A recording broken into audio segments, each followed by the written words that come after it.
Hello, and welcome to Train Case 101.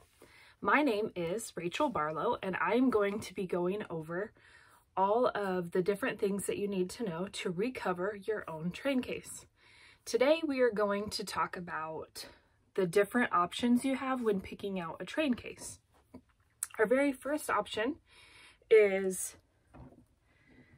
this type of case. This is a Starline. They also come in Lady Baltimore and a few various versions of this.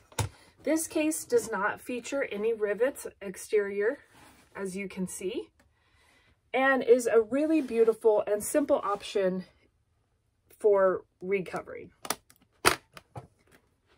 This case features an interior tray, which is actually mounted on the lip.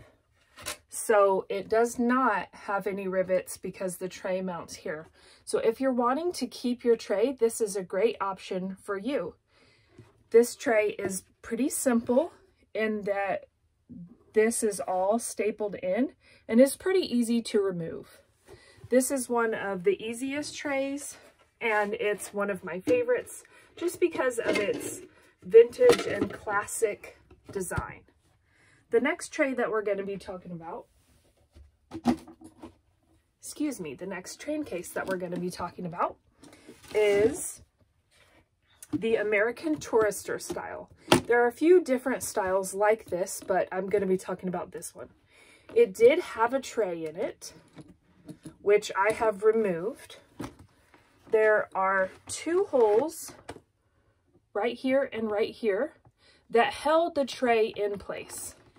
There were plastic pieces and rivets there, and we removed them, and it left these holes, as you can see, on the outside.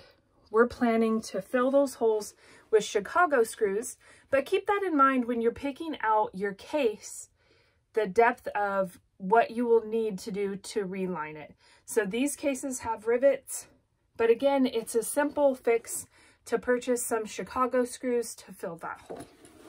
Our last case we're going to be talking about is a Samsonite, like this beauty here. This Samsonite has rivets, but you cannot see them on the outside.